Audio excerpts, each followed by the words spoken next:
trial for Kacey Jennings begins today. You remember he's the man accused of killing his ex-girlfriend, Allison Castro. He was arrested back in 2022 and charged with capital murder, abuse of a corpse, and evidence tampering. The final jurors were selected on Friday. Yeah, 5 News reporter Claire Everbach joining us now to share what we know ahead of the trial. Good morning, Claire. Good morning, Joe, Tiffany. Well, this case has gone on for years, as we know, with the trial date being pushed back multiple times. Prosecutors are seeking the death penalty.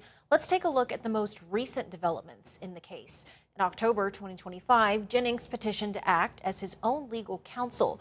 Judge Joanna Taylor called the move, quote, unwise and reminded him of the stakes, but ultimately allowed him to proceed before later reversing that decision.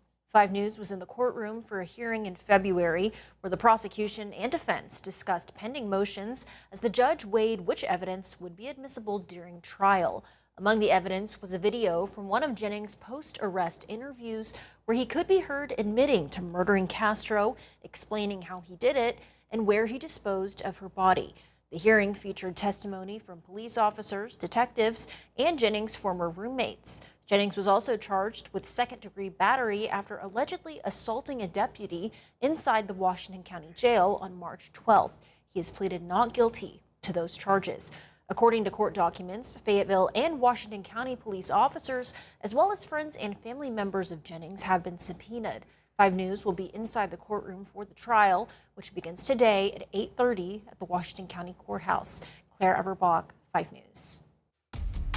All right, thank you for that update, Claire. 6:35, we're learning some new details about a Bentonville photographer accused of using AI to create child sexual abuse material. Now, court records say that Russell Bloodworth allegedly used photos of children taken during a photography camp at Thaden School and altered them using the AI program Grok. Investigators say they found more than 1,700 images and videos on his phone, seizing more than 60 electronic devices at his home. Police say there could be additional victims. Bloodworth is scheduled to be in court on July 20th.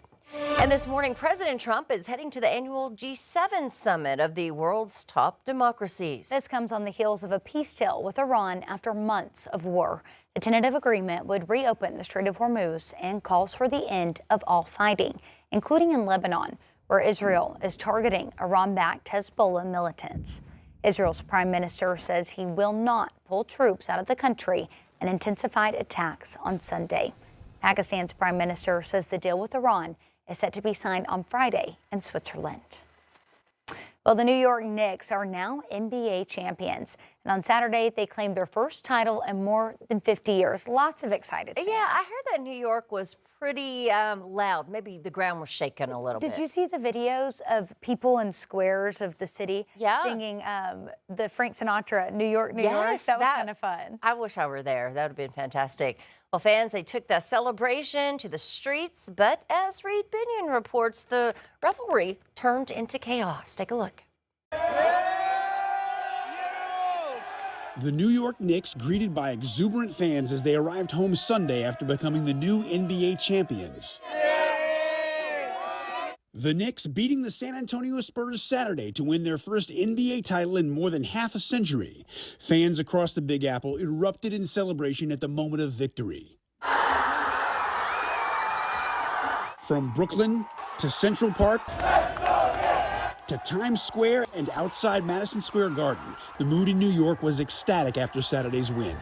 We didn't sweep, but we cleaned up really quick. There's a joy here in this city, and there's a unity in this city that we haven't seen maybe since 9/11. Fans flooded the streets after the big win, crowding into intersections with some climbing light poles and others getting on top of buses.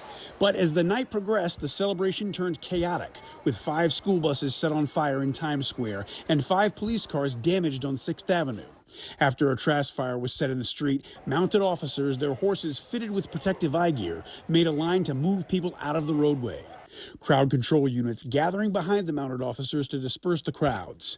The NYPD said dozens of people were arrested in connection with the game on charges including assault on a police officer, criminal mischief, disorderly conduct, and resisting arrest.